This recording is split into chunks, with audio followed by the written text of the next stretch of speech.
Before we jump into the actual content, I want to provide a little bit of background on the Northwest Fire Science Consortium.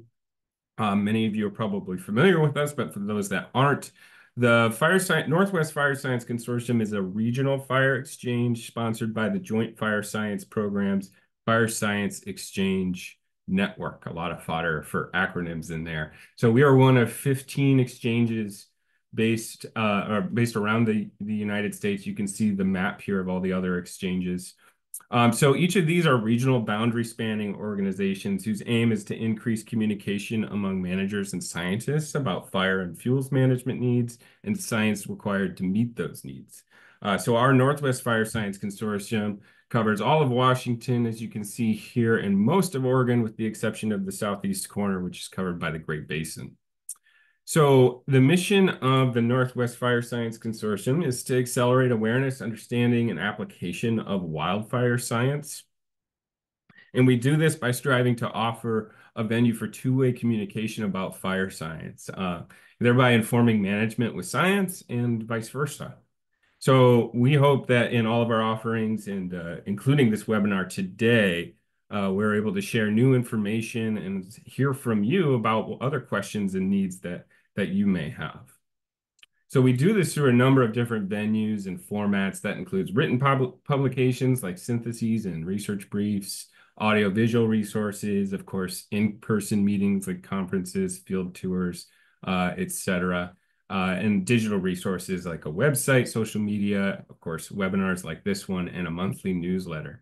So the website and the monthly newsletter are really excellent resources for keeping track of what the consortium is doing and staying in touch with related events in the region as well. So I really encourage you to check those out. Autumn's going to put a couple links in the chat so you can check those out right now if you'd like. So today's webinar and this series in general are intended to create space for new thinking and conversation about how we can effectively recover from wildfire events and at the same time use those as opportunities to address long-term resilience. So our basic structure here is to ask a combination of scientists and land managers to come and provide insights into different dimensions of post-fire, and then leave time for discussion and Q&A. So, of course, it's important to point out that wildfire is or can cause significant trauma in people's lives. So we have asked our presenters and also asked you to consider a trauma-informed approach in how we all engage today. And so what that means is that we're taking care with the images, words, and tone that we use to maintain an environment that considers the safety and well-being of everyone here, and anyone that may have experienced fire or smoke in some way. So please help us maintain that environment by being respectful with your words and tone, and when you ask questions and provide comments. And also, of course, take care of yourself by stepping away or doing what you need to maintain your safety if you feel you need to do that at any point.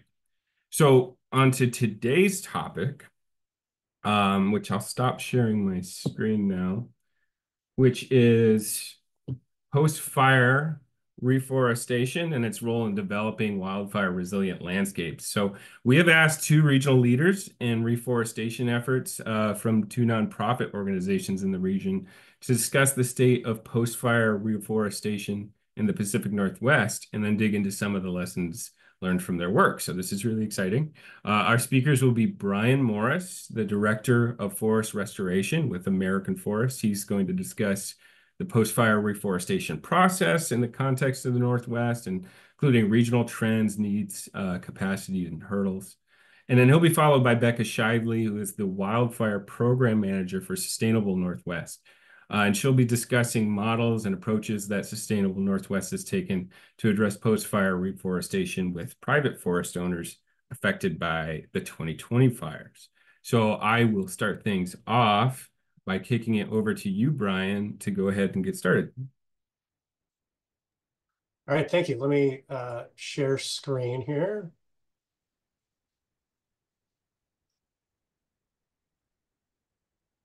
And where did you guys go? I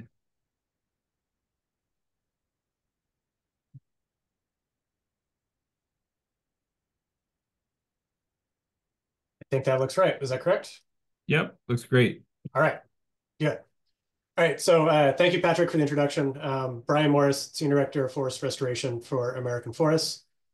Just a brief little background. I'm going on about 20 years. Actually, this summer marked 20 years exactly of working in reforestation and post-fire reforestation. Started my forestry career summer after my freshman year of college. My first day working in the woods was doing site prep on a burned unit in the Central Sierras. And I've been tied to that type of work for the last 2 decades. Bounced around the country, worked across California, Idaho, the Southeast, Washington, Oregon, and spent a couple years as silviculturist with state of Washington DNR, nursery manager, and then been with American Forest for the last couple of years. I'm currently managing our regional directors across the United States, doing post-disturbance restoration work. Our work in the West is primarily post-fire restoration. Our work in other parts of the US, like the Southeast, Texas, and Hawaii, are following other forms of disturbance, such as hurricanes and various other things. So we've known a lot of post-fire work for quite a while. In American Forests, why are we not? There we go. American Forest is an organization. It's not super well known, frankly. I didn't know a lot about it until just maybe 4 or 5 years ago when they popped up on a few things we were working on. But American Forest is the oldest national nonprofit conservation organization in the United States. 2025 marks our 150th anniversary. We've been around a long time.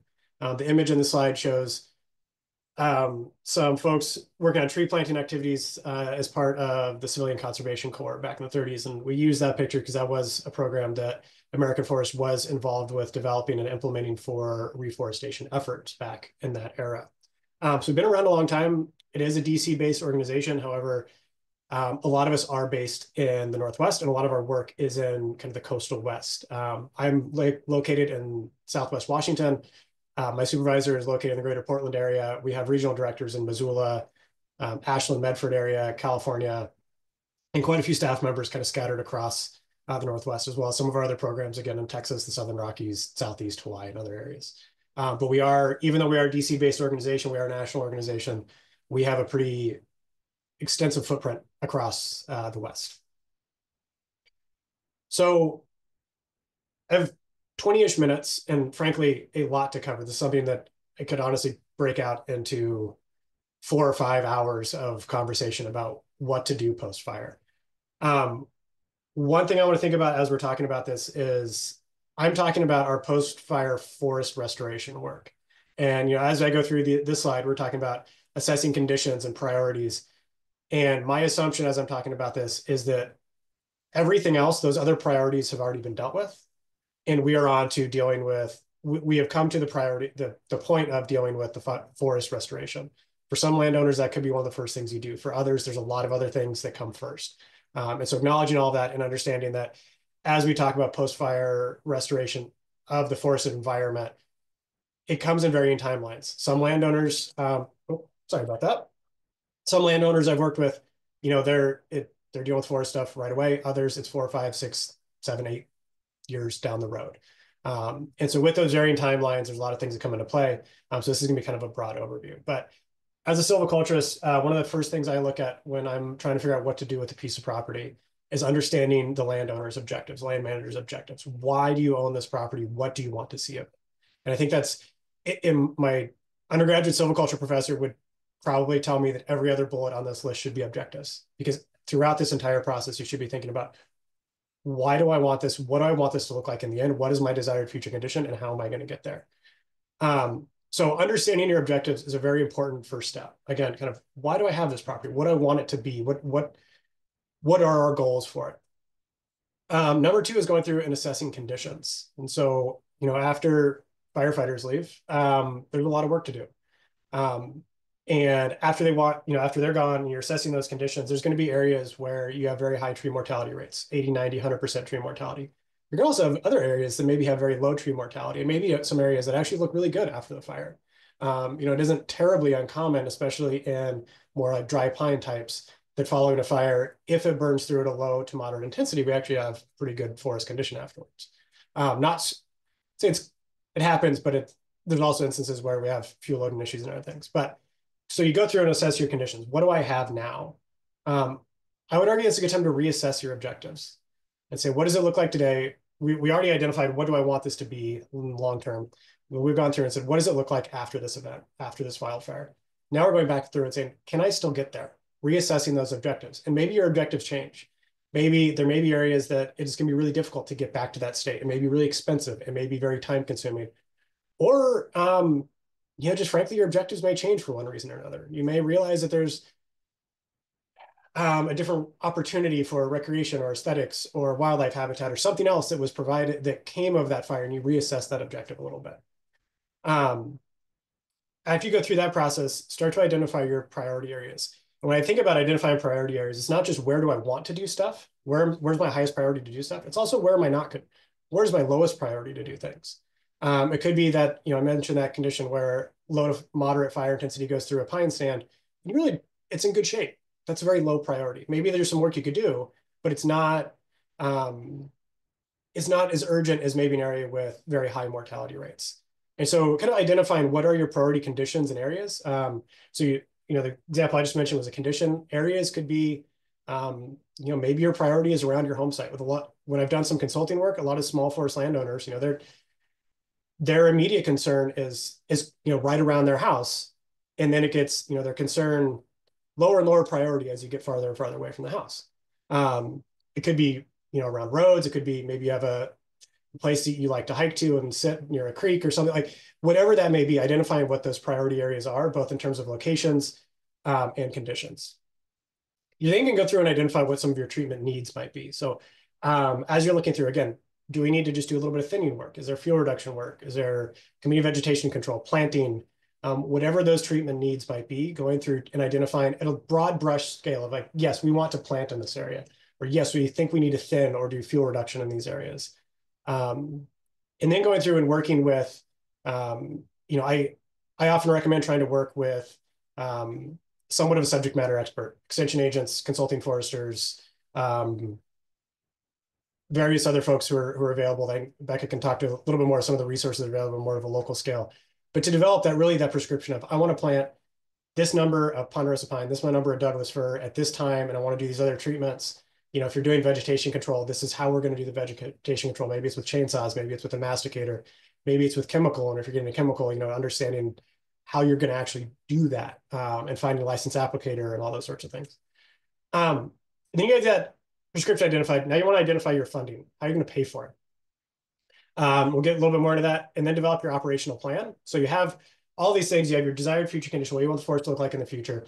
You've identified your priority areas and what some of these treatment needs are in your prescriptions. You want to lump those all together so you have a solid plan of how I'm going to go from where I am to where I need to be. Once you have that plan, we can start actually getting stuff done on the ground. And then we want to keep looking back at that and monitoring it as we go to see if we need to change that operational plan. And I will say that I would say hundreds of thousands of acres I've been involved with reforesting, changing our plan through the process is the rule, not the exception.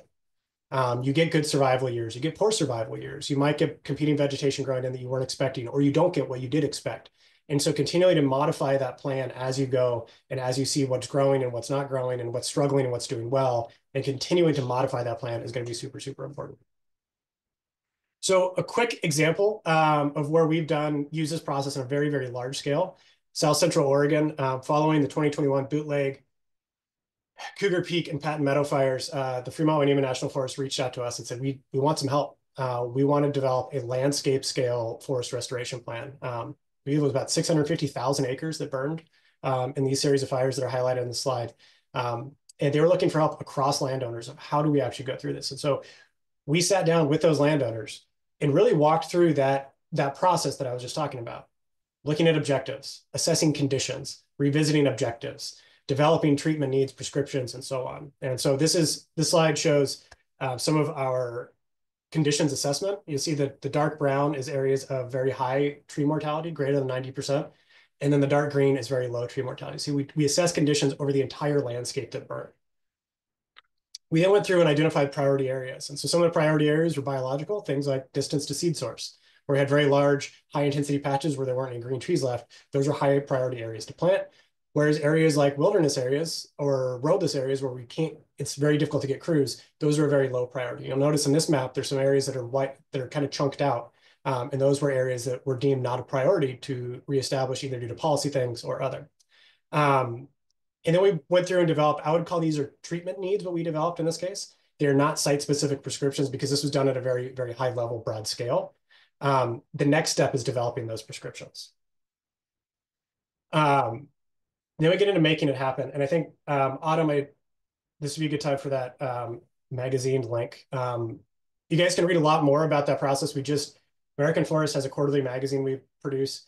And just this last quarter, there was an article about the collaborative effort in South Central Oregon. There's also a 4-minute video. Honestly, it's very powerful. Having worked in that landscape and with a lot of the folks there, to me, it was frankly kind of difficult to read and watch a video, but it was also very meaningful and very encouraging.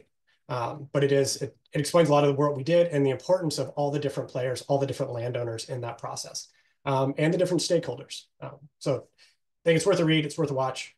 But we get to making it happen. So we've done all this assessment work. Now we got to figure out, how are we going to pay for this? There's various agency funding opportunities. There's NGO opportunities like American Forests and Sustainable Northwest that Becca's going to talk about more. Various other NGOs as well. We are just two of many. There's private funding opportunities. There's all kinds of different schemes. I shouldn't say schemes. All kinds of different opportunities for private funding. It could be that you're just paying for it out of pocket yourself. There are reforestation market, like carbon market opportunities that are out there. And so there are various ways to fund this work. And identifying that early on, I think is something that's very, very important because it isn't exactly cheap, but it also isn't super expensive. But identifying that funding is going to be crucial to success.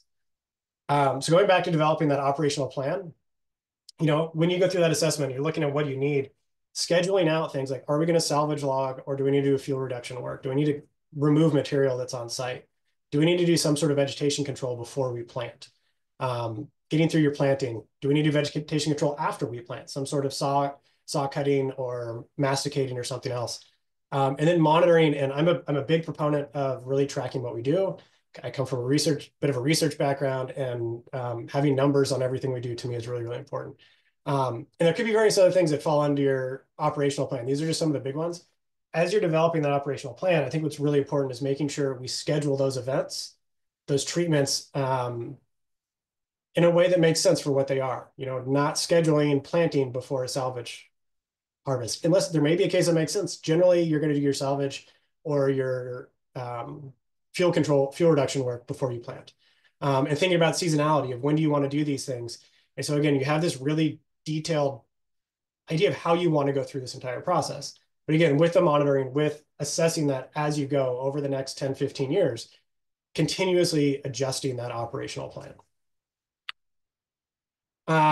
Getting into implementation, being that this covers all of Oregon and Washington, this group, competition control in some parts of this region, very important.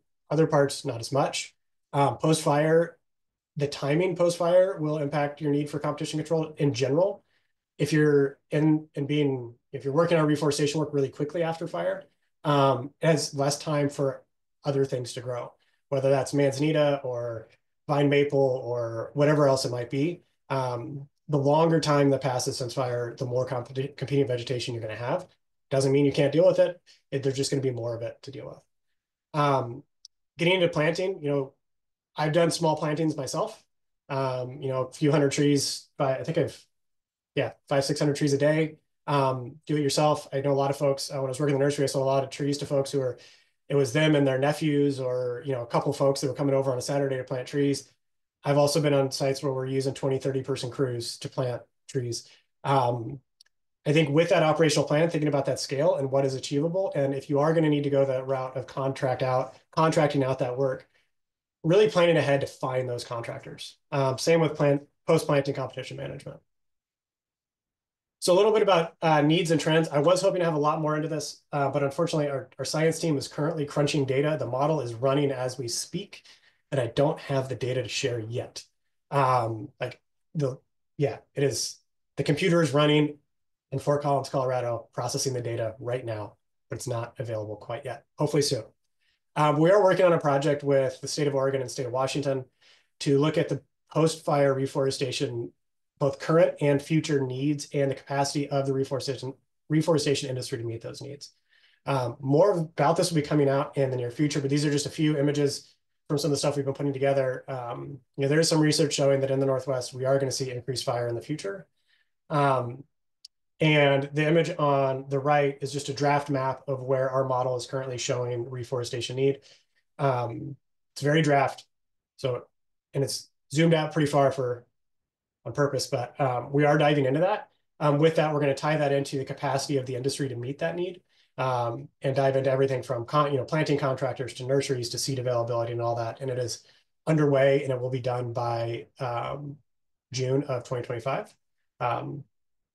And we'll make sure that the consortium has access to that when it is ready.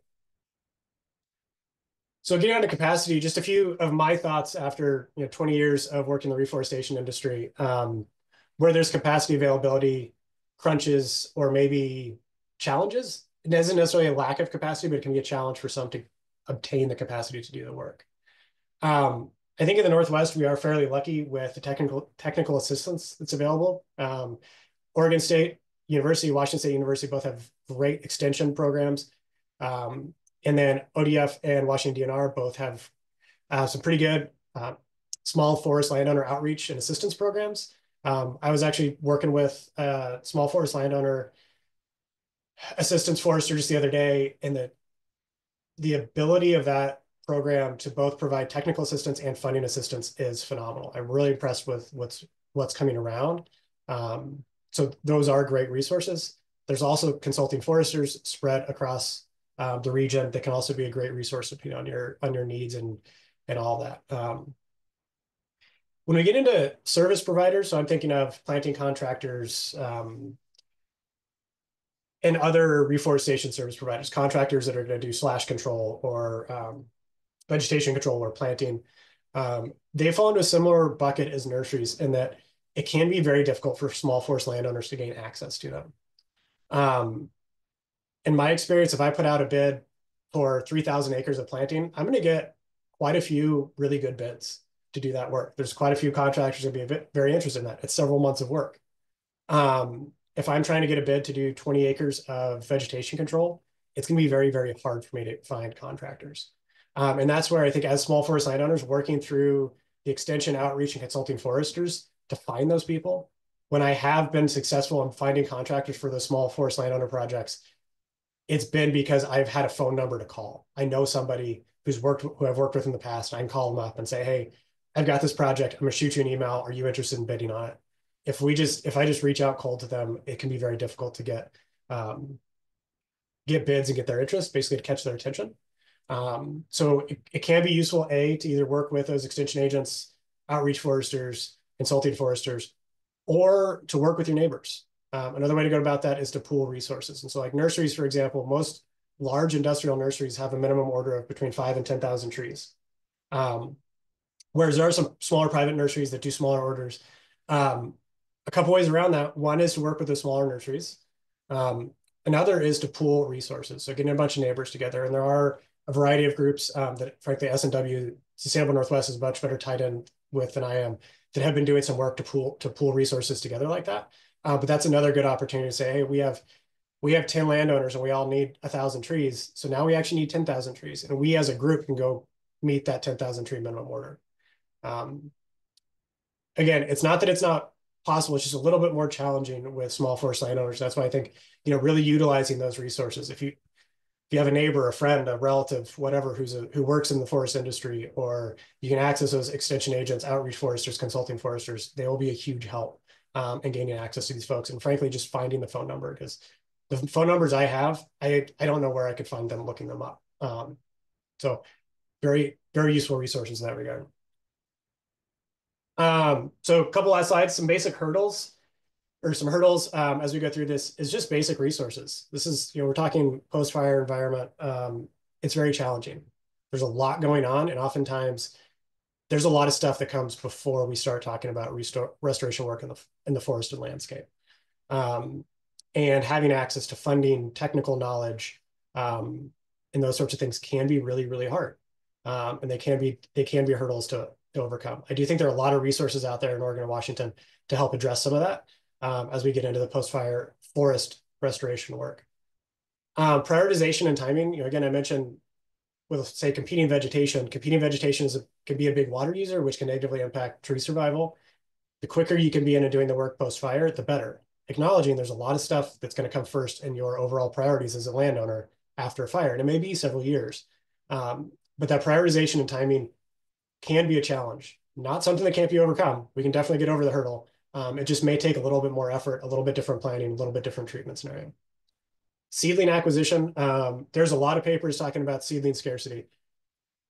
My recent experience, just for reference, I think I bought 2.5 million seedlings. They're going out to be planted this winter. I did not have much trouble finding seedlings. They are out there. One of the big challenges, like I mentioned, is minimum order size with small and large private nurseries. So it can be a challenge. It doesn't have to be. Seed availability falls in there. I'd say in general, for small forest landowners, we have decent seed supply across Oregon and Washington. There are some areas where we do have some challenges. Like I had a really hard time finding instant cedar seed in a certain part in kind of the Willamette area last year. We're working on it. But again, everywhere else I was working last year, I did not have a hard time finding seed, but it was just that one, kind of that one species in that one area. Contractor availability. There are quite a few contractors out there, but it is hard to get their attention to put in a bid. And I think of this just like, the building industry has been booming the last several years. And I was talking to somebody who was trying to get some concrete work done a little while ago. And it's hard to get a concrete contractor's attention to pour a 200 square foot patio when they have 40 home foundations lined up for developer. And so contractor availability, I think of it very much the same way, in that it can be hard for small projects to get the attention of the contractor. Using those resources, the outreach foresters, consulting foresters, extension agents, to get the right phone numbers to get people's attentions, or lumping things so that your small project turns into a big project could be another way to do that. Funding, it's hard. It's not cheap. It's also not super expensive, but there are a lot of opportunities out there. And I'd say access to professional resources, we're doing a lot better in the Northwest in regard to the extension agents through Oregon State and Washington State, as well as Oregon Department of Forestry and Washington DNR and their outreach foresters. And again, there are a lot of consultants spread across the region. So one last little piece. We are developing a potential funding opportunity. This is very much in development. It is, unfortunately, I do not have a website for this yet to point you towards, or necessarily a contact. We are in the process of hiring the staff to run this program. And as it gets up and running, we will reach out to the consortium to make sure that this information gets spread far and wide. But the goal of this program is expanding access for underserved landowners to emerging private markets for reforestation. It's a grant-funded program partnership between American Forests, the National Indian Carbon Coalition, and SIG Carbon. And we're primarily focusing on underserved landowners and tribal landowners. So American Forests and partners working together to provide technical and financial assistance to eligible landowners via outreach, education, engagement. So we're going to be building that capacity to provide some of that outreach and planning support and all that. Technical reforestation assistance, resilient reforestation plan writing. So helping you develop that prescription and getting all that down in writing, building that plan so that we can acquire funding or help acquire funding for your project. Project feasibility and scoping services. When there is a project that fits the criteria of this grant opportunity, upfront forest inventories will all be part of it. That will be tied in and funded, as well as the project development services and connecting landowners with financial support via emerging markets such as carbon. Again, this is very much in development. We're still working on hiring the folks to run this program, but when it is out and available, and we have people for you to contact, hopefully in the next maybe 6-ish months, we will make sure we get that information spread wide. Last, I've listed some resources. I believe Autumn's going to drop these in the chat, but it's the U.S. Forest Service Reforestation Nurseries and Genetics Resource website. Tons of good information in there. Nursery and reforestation contractor, kind of yellow pages in there as well. Great resource. A lot of technical information. It's really good. And then some basic links for DNR, OSU, WSU, Extension, the Washington State DNR Nursery, great resource for seedlings. And then I can just say For further technical questions, just reach out to the Ringer group, that first link, DNR, OSU, WSU, ODF, for other nursery contacts. And at this point, I'm going to pass on to Becca with Sustainable Northwest. I'm just going to keep going. Thanks, Brian. Give me 1 second here.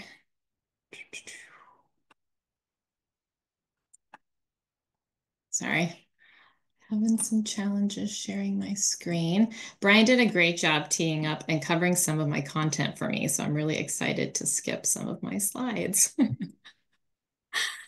All right, share. Looks Can good. someone give me, oh, looks good. Great. Thank you. Thanks, Becca. All right. Yeah. Well, thanks for the tee up, Brian. Really grateful to be here today. Nice to see you all on the participant list. Saw some familiar names there. Um, as Patrick kind of alluded to in his introduction, I'm here to share essentially a case study of a large-scale post-fire reforestation effort that my organization, Sustainable Northwest, has been developing with partners throughout Western Oregon and over the past couple of years. My name is Becca Shively. I'm the Senior Wildfire Program Manager. I am one of a team of people that runs this program. Greg Fool and Kaylee Klotz are some other folks that work really hard on this effort. And yeah, I'm honored to represent them today. So we call this project the Western Oregon Cascades Recovery Effort, or WOCR for short. And it utilizes a range of strategies to support small forest landowners impacted by the 2020 Labor Day fires, culminating in site prep and replanting of their properties. We're currently 2 years into the 5-year span of the project. And I'm hoping at this stage to share some of our thought processes as we've designed it and the lessons learned that we've gleaned at this point in our timeline. And ultimately, our hope is to both just contribute to the general recovery process following the 2020 season, but also to test and scale some strategies for better and more effective recovery and reforestation in the future. First, I want to make sure you're familiar with my organization as well. Sustainable Northwest is a conservation nonprofit based in Portland, Oregon. Our work seeks to bring entrepreneurial solutions to natural resource challenges to keep lands healthy and provide economic and community benefits. I'm part of the forest team, but you can see on the slide that we have 5 different program areas, and those include regenerative ranching, clean energy, water, and wood markets. So to provide a bit of context related to the origins of the WOCR project, the 2020 wildfire season was historic, as any person living in Oregon at that time will remember. At the time, it was the most destructive Oregon fire season on record and burned over 1 million acres of forest land. It burned more private forest land than the average Oregon fire year, impacting more than 400,000 acres. The majority of the fires occurred within the Western Cascades, including 5 mega fires that spanned the vertical length of the state from Mount Hood down to the California border. And the economic toll of these fires was pretty huge. About $5.9 billion in losses were incurred by the forestry sector alone. And while that fire season at the time might have felt like an apocalyptic anomaly, we unfortunately know that more fire seasons like this are on the horizon. This year, unfortunately, Oregon's fire season really dwarfed the 2020 season. It burned 1.9 million acres, which is now the new state record. And in the next 15 years, experts predict that annual burned acres in the Western Cascades might increase by 400%.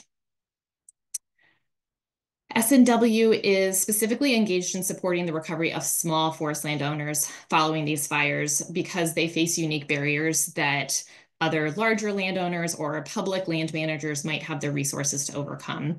Brian did a really great job of previewing these, so I'm going to breeze through this pretty fast. Seedling access is something that he touched on well. I'm just going to add that some of the small landowners that replanted after the 2020 fires were able to get access to seedlings pretty quickly in those first 2 years, but due to potential mismatches in the genetic sourcing of those seedlings, or potentially poor quality seedlings, the timing of planting, the ability of those landowners to do the veg management that was required. We saw 80 to 100% mortality, and that was very much contributed to by some heat dome events that kind of played to the vulnerabilities of those seedlings. But that's been one of the specific challenges related to the 2020 fire year, is that we experienced survivability issues. Landowner capacity. I might touch on this one in a little more detail. People impacted by wildfire are also often rebuilding their homes or businesses. They may have been displaced. They don't always have the bandwidth to manage a reforestation project. And they also may not feel equipped to navigate the complexity of reforesting a burned landscape and completing the series of treatments needed for successful reforestation. Contractors is something that Brian touched on, so I'm just going to breeze over that. And then limited financial resources. While some post-fire funding was available to this type of small private landowner following the 2020 fires, those programs were a little bit different than what we're running. They often had a truncated timeline. They often had a more limited suite of treatments that they were allowed to fund. And then those programs often did miss some landowners who just weren't ready to engage in stewardship work in those 2 years after the fire. And now 4 years later, there are pretty limited resources available to folks that are now able to engage in reforestation work. So given all these challenges, our goal at Sustainable Northwest is to work hand in hand with community-based partners and landowners to establish climate resilient forests on these smaller private properties so that we can preserve their ecological function, we can ensure future wildfire resilience on these landscapes, and we can keep family forest landowners in business. Our theory of change to achieve that is that by simplifying the complex process of reforestation for landowners and providing comprehensive assistance, as well as leveraging economies of scale, we'll be able to help landowners successfully reestablish their forests and woodlands and potentially help pilot replicable and scalable strategies for the future. So to bring this to fruition, we worked with partners across the Western Cascades to apply for a $5 million NRCS funding award through their Regional Conservation Partnership Program. To our knowledge, we're the first post-fire recovery or reforestation RCPP in the country. And if we're not, please let me know, because I'd love to know who those partners are. And we're also the first alternative funding arrangement RCPP in the state of Oregon. That's called an RCPP AFA. And that's a type of RCPP that is primarily led and directed by an outside partner rather than NRCS. And it allows for some more flexibility in program design. This $5 million gives us the resources to support landowners through the full reforestation pipeline of activities, providing both technical assistance and financial assistance for their projects. This project is executed through a broad range of partners. We are not doing this alone. Each fire footprint is served by a community-based organization that provides landowner engagement, forest management planning, treatment prescription writing, and practice verification for projects in their service area. Other partners have contributed and leveraged in-kind or financial contributions for the project, including the Oregon Department of Forestry and American Forests, which has committed nearly $1 million towards seedling purchases for landowner projects. There are a few novel features that we built into our project design. The first is a focus on climate resilient forestry practices. As an RCPP project, we do utilize the Oregon NRCS practice standards, but those are not written to reflect post-wildfire site conditions. So they're at times limited in their usefulness to our scenarios. So we work in close consultation with the NRCS state forester to be adaptive with how we interpret and implement those standards. And we're also working with scientists and other partners throughout Oregon, including Brian, to inform our replanting methodologies and ensure the best possibility of survival and resiliency. The next novel feature is batch seedling orders. We, in conjunction with American Forests, are managing the seed selection and seedling ordering for landowners, which many other assistance programs don't do. This helps prevent landowners from purchasing or accepting free seedlings that are ill-suited to their site conditions and more vulnerable.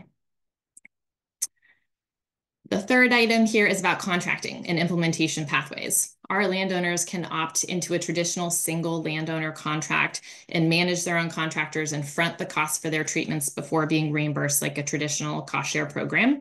Or they can opt into being aggregated into a larger merged project area, allowing S&W to identify, hire, and manage contractors that work across multiple properties. The benefit of that is that landowners have no burden to recruit contractors. They have a higher likelihood of securing a contractor for small acreage sites, and they will likely secure better rates because they're part of a larger project. And finally, our program funds a relatively large suite of conservation practices. Other post-fire funding programs have been a bit more targeted in their scope, but we by design have built this to be flexible and expansive. We have a suite of 7 core practices that our planners are most likely to use, but we can deviate from that list when appropriate to meet the natural resource priorities of our project. And I also want to highlight the strategies that we're using to reach and engage underserved landowners in our service areas. Some of these were covered in previous slides, so I'll gloss over this one a bit more quickly. But the first is about landowner outreach and recruitment. We held an extended 4-month enrollment period in the summer of 2023 to ensure that our advertising and outreach had ample time to get to eligible landowners. We utilized various outreach strategies like targeted online ads, local media sources, in-person outreach events, and word of mouth through trusted community partners. The next bullet is about project management support. Our partners are spending a great deal of time and care helping landowners design strategies that work for their objectives and their wallet and will be maintainable by that particular landowner. So I would say it's been a high-touch program with the aim of tailoring our support and maintaining landowner engagement. We mentioned batch seedling ordering before. So basically that, yeah, I'll just re-highlight that this removes a huge burden of work from the landowners from having to work through the logistics of ordering their seed and their nursery contracts. We also talked about aggregation. This is a powerful tool because it achieves multiple benefits. It places the burden on S&W to engage with contractors. It helps landowners actually attract a contractor, especially to smaller acreage sites, and it lowers costs for all involved. So far, we're seeing that this option has been really well received by our applicants. About 80% of our landowners have opted to be aggregated so far. And finally, we made the decision to offer the highest possible reimbursement rate to our landowners that NRCS offers, what they call their 100% reimbursement rate. In some areas and situations, this rate will be adequate to cover actual costs. In other regions, contracting costs or the site conditions will still require a landowner cost share, but we're working to identify other funding sources to supplement this RCPP funding in the hopes that we can be as generous as possible while still funding every eligible landowner. This was a really important accessibility consideration for us because of who we're serving. These landowners have already taken really significant financial hits. In some cases, they've already paid cost share for other assistance programs, and many of them just simply don't have discretionary funding to provide. So you may, excuse me, you may be wondering what the status of the project is at this point. This project is now underway. We opened enrollment in the 6 major fire footprints that you see on this map, and we closed applications in September of 2023. We received 80 applications enrolling 1,900 acres, and our initial planning work is indicating that our average total cost per acre will be about $2,500 for full treatments and not including the cost of seedlings, which are donated.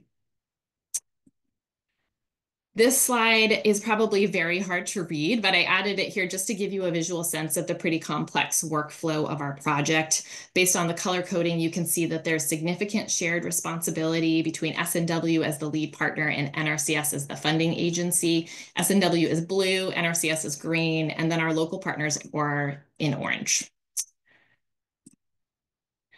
So, what have been our notable challenges? I know we're kind of running low on time, so I'll try to go quickly through this. But the first is being first. We're the first AFA in the state. There's been a steep learning curve for Oregon NRCS as well as for ourselves as we create the policies for our program and make sure that they comply with national RCPP policies. That has taken some time. And because of that and other factors, we have been in the process of negotiating, signing, or modifying agreements for about 2 years now. And because this is farm bill money, there are a lot of requirements related to, so sorry, I'm talking now about navigating RCPP requirements. That has been our second big challenge. This is farm bill money. There's a lot of requirements related to proving landowner eligibility, rechecking eligibility, preventing duplicative payments, tracking our reimbursable time in a very detailed way, etc. Our experience has been that there are a lot of strings attached with an RCPP AFA, and it hasn't lent itself to the type of nimble response that we would ideally like to have following a fire. Additionally, this funding requires a NEPA analysis on every property, which requires a lot of partner training and time. And we also rely on NRCS archaeologists to do our cultural resource surveys, and we're impacted by the shortage of federal archaeologists in the state and continue to navigate that as best we can. Our third challenge is reforestation timelines versus funding timelines. The prolonged amount of time that it's required to stand up our agreements has delayed our implementation, which can be really challenging with replanting work. Once we've completed planning for a landowner and we know what their seedling need is, we can place an order for them, but then it takes 1 to 2 years for those seedlings to be grown. And we would then ideally like to follow up after the planting with 2 annual veg management treatments. All of that is to say that we have 3 years left in our project and that math doesn't quite work out. So we'll definitely need to request an extension on the RCPP. And even then, it's going to be a tight timeline to complete all the treatments that we're recommending to our landowners. So the final challenge is bespoke contracting documents and procedures. S&W has invested significant resources into developing a suite of legal templates and landowner forms that are tailored to our program. NRCS forms, which we absolutely could have just kind of copied and utilized, really are designed to reflect NRCS programs and processes. And because ours are different, it was necessary to create our own documents. In the future, we can rinse and repeat and use these in future cost share offerings that we may have. And so it was a great investment to make, but it did take some initial investment of time and resources. So to start wrapping this up, what about this might be replicable?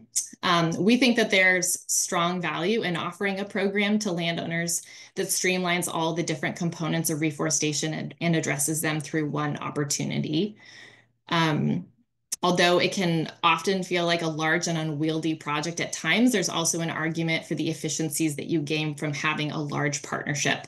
Multiple partners can all benefit from using the same programmatic structure, policies, and templates, and a lot of peer-to-peer learning and support occurs across regions and organizations in implementing the program together. Another feature of that is another feature of being a large partnership is that kind of hub and spoke design. S&W as the lead partner takes on most of the administrative burden and the relationship with NRCS, and we do a lot of troubleshooting for our partners for issues that they're experiencing on the ground. And our community-based partners are able then to focus on direct landowner engagement and conservation planning in their geographies. We also feel like the novel and accessibility promoting features that I described earlier are showing some signs of being effective in regards to retaining landowner engagement and making reforestation accessible. One effort that we're also working on that I wanted to highlight is that S&W is working with partners at the University of Oregon to synthesize the lessons learned of our RCPP into a post-fire recovery toolbox, which will be a concise document, mostly landowner facing, for those who've been impacted by wildfire to talk them through reforestation considerations and the programs and resources available to them. It will be based on the needs of 2020 fire impacted communities, but we hope it can be built flexibly enough to serve those impacted by future wildfires in Western Oregon. That should be available in fall 2025, and my colleague Kaylee Klotz is producing a similar resource for Eastern Washington in partnership with Washington DNR. That concludes my slide deck. Thanks so much. I'm looking forward to the Q&A.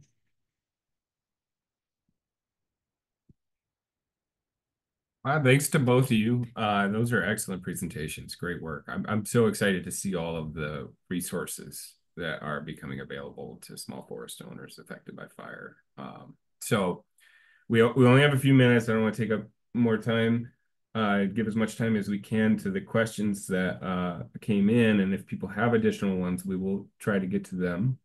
The first question we have is, how do you suggest small forest landowners get their hands on planting stock if and when they're competing with industrial lands, or I guess public lands too, not mentioned, that are buying up things like crazy? So you've both alluded to different strategies like aggregate contracts. I wonder if there is any other strategies you've seen taken, or if you want to elaborate further, anything else you want to mention?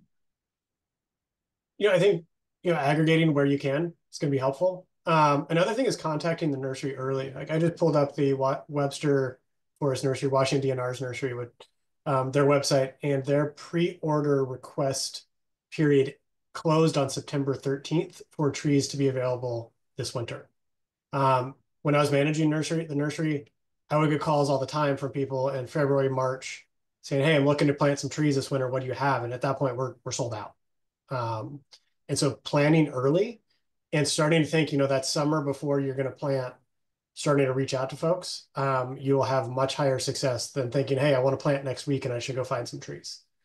Aggregating would help. Calling early would help. The Ringer website, the Forest Service website, they do have a nursery directory. There's a lot of stuff on there. But that's a good resource as well. And I think, for small forest landowners, going to some of the smaller nurseries that are growing, forest trees is a good option. Because frankly, the private industrial landowners, they're going to be going to the nurseries that can sell them 2, 3, 10 million trees at a time. And so finding those nurseries that maybe produce 500,000 trees a year, they don't have the scale to meet the needs of industry, and so they're going to be more catered towards smaller customers like small forest landowners. I'll add to American Forest has been working with us on our seedling orders, and they're also doing a nursery capacity survey, and they just supplied us with a list of about 10 different nurseries that will accept seedling orders smaller than 500. So I think a lot of it is just getting this information to landowners so that they know that there are pathways for them to make direct orders, even if they don't aggregate themselves. It really depends on the size of their property and how many they need. But that was really helpful and interesting information that there's that many nurseries that will take small orders. Yeah, and I think with that in mind, that the work we're doing with Oregon and Washington on the reforestation capacity assessment, I do hope that the contacts and kind of the contact list we produce in that process, we can find some way to make it somewhat available, whether it's through the extension programs or what it might be, I'm not sure, but that is a goal, but we're very much in the process of it. It'll be at least a few months before that would be available. Sure. And I forgot to mention at the top of the Q&A that if you have to leave early, please take some time to answer that short survey. It is, again, completely anonymous. It won't take much time, and your feedback is highly, highly useful to us. And Autumn went and I think she put that link in the chat as well, but you should also get a prompt as soon as you leave the meeting. So Becca, I know you have to leave right at 1. So there was one question about your mention of climate smart planning practices, and they asked, what are climate smart planning practices? Can you elaborate a little more on that? Yeah, I'll give my answer and then I'll let Brian give a better answer. But I think that is in the eye of the beholder, and it depends on who you ask, probably. What it means for us is, kind of first and foremost, selection of genetically appropriate seedlings for the site of each landowner's property. So we're making that decision site by site, and also site appropriate stock types, whether we go with bare root or plugs. Our methodologies emphasize site prep. A lot of data and research is showing that site prep And I'm sorry, I meant to say vegetation management. Site prep and veg management is really essential to the long-term success of seedlings so that they can compete for the resources, the light and the water that they need. So I think climate smart in many ways means climate responsive. Like what are the practices that will allow a seedling to be successful in the climate that they're being planted in? And we're designing those, our protocols are informed by what folks like Brian at American Forests are sharing with us. But Brian, I'll let you add to that. Yeah, and I think there's two other questions I think that I can kind of tie in with. One about species selection based upon fire severity, and another about the use of herbicides for site preparation. Herbicide is a very valuable tool. I will say that. I think it can be part of climate-informed reforestation. Frankly, I would argue that most professional foresters I know have been thinking about the way that they've been doing reforestation for a long time has been climate smart, because they're looking at what is going to be successful in the long run. However, that does mean, like I have a neighbor that he planted trees. He's in his 70s. He planted trees when he was in his teens or 20s. And he always tell me, you got to plant it straight 8x8, because that was the way that they did it back then. And that's not the way we do it anymore. We've learned for various reasons that's not, there's that density isn't right. Maybe those genetics aren't right. Maybe the stock types aren't right. And it's about making sure that forest will grow into the desired future condition, accounting for current and future climates. And so it's really thinking long-term about what we want this forest to grow into and what's going to impact it. Where that ties into species and genetic selection is what is right for this area. I haven't specifically looked at areas where fire intensity has necessarily altered my planting species prescription. I think with the one caveat, in that if there's surviving trees left overhead, say you have 15% survival, and so you end up with 15 to 20 trees per acre that are left, that are green trees standing, I might move to incorporating more shade tolerant species, not moving fully to that shade tolerant species, but like, on the west side of the Cascades, it might be incorporating more hemlock and cedar into my planting prescription in that area, rather than Douglas fir. Still plant some Douglas fir, but incorporating more of those shade tolerant species because we have more shade from that residual stand. Again, I think it would take some pretty extreme fire severity to really shift species. And I think really what we'd be looking at more is shifting stock type, because of where, like some areas I've worked where we historically would plant a bare root stock type because we have fairly good soils, but there is a rock layer that after a high intensity fire, the organic layer is burned off of that soil. And so we have basically a rock layer left, and we're going to move to a plug stock type from a bare root stock type. And so it might be more of a stock type shift due to fire severity. And then again, I would argue that's part of your climate informed reforestation, is what is going to be successful in the long run, because we don't want to plant a bunch of trees that are going to die. We don't want to plant trees at a density that is going to take a bunch of management, a bunch of thinning treatments or a bunch of activity down the road to get to that desired condition. And so the way I view it is, in my mind, when I'm developing a planting prescription, for me, what I think of as climate smart is also the efficient means to get to that desired long-term condition. It's going to be lower investment. It's maybe hedging your bets. If you know that herbicide's a challenge, you may do some different things. You may go really heavy on your mechanical and hand site prep work. And you may plan on doing several more saw vegetation control treatments down the road, because herbicide's maybe isn't in your toolbox. But you're doing all of that, and you're planning that density and all those different treatments with the idea of what the future forest condition you want is going to be, and what the climate is likely to be down the road.